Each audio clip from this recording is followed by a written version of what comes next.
ചുമ്മാ പോയതാ സത്യം പറഞ്ഞ. പക്ഷെ എനിക്ക് അതിലൊരു സങ്കടം ഇല്ലായിരുന്നു എന്നുള്ളതാ.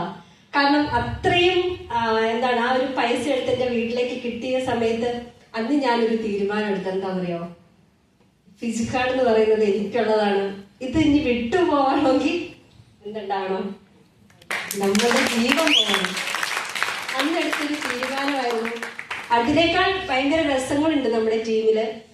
എന്റെയൊക്കെ ടീമിൽ വന്ന ആൾക്കാരുടെ കഥകൾ കേട്ടപ്പോ എനിക്ക് സത്യം പറഞ്ഞാൽ കരച്ചിട്ടുണ്ട്. കാരണം ഞാനൊന്നും ഒന്നുമല്ല, ഏകദേശം 85 ലക്ഷവും 90 ലക്ഷവും 45 ലക്ഷങ്ങളുടെയൊക്കെ കടങ്ങളുമായിട്ട് ഓരോ സ്ത്രീകൾ മുന്നിലേക്ക് വന്ന സമയത്ത് അന്നൊരു തീരുമാനം എടുത്ത് എന്തായാലും ഇവരുടെ കൂടെ നിൽക്കുകയാണ്. ഇന്ന് എന്റെ റാങ്കിൽ നിൽക്കുന്ന 3-4 പേര് എന്റെ ടീമിലുണ്ട്. എന്റെ ഫിസിക്കാർഡ് എന്ന് പറയുന്ന കോൺസെപ്റ്റ് ഞാൻ ഏറ്റെടുത്തതിന് ശേഷം ഏകദേശം 2 കോടി രൂപയ്ക്ക് മേലെ ഫിസിക്കാർഡ് എന്ന് പറയുന്ന കമ്പനി എന്റെ ടീമിലുള്ള ലീഡേഴ്സിന്റെ അക്കൗണ്ടുകളിലേക്ക് എത്തിച്ചിട്ടുണ്ട്.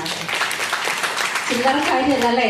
ചെമ്മണ്ണൂർ ഇന്റർനാഷണൽ ഗ്രൂപ്പിൽ നിന്ന് 2 കോടി രൂപ ഒരു ടീമിലേക്ക് മാത്രമായിട്ട് ഇറങ്ങി ചെല്ലുന്നു എന്ന് പറയുന്നത് ഒരുപാട് ലീഡേഴ്സിന്റെ ഇന്ന് അന്നമാണ്.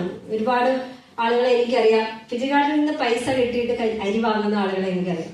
പക്ഷെ എനിക്കറിയാം അവർക്കൊക്കെ ഇന്ന് ചിലപ്പോൾ ഒരു 500 1000 ഒക്കെ ഉണ്ടാവുള്ളായിരിക്കാം. പക്ഷെ വരാൻ പോകുന്ന ഒരു സമയത്ത് അവരുടെയൊക്കെ അക്കൗണ്ടിലേക്ക് വരാൻ പോകുന്ന ഫണ്ട് എന്ന് പറയുന്നത് ലക്ഷങ്ങളായിരിക്കും.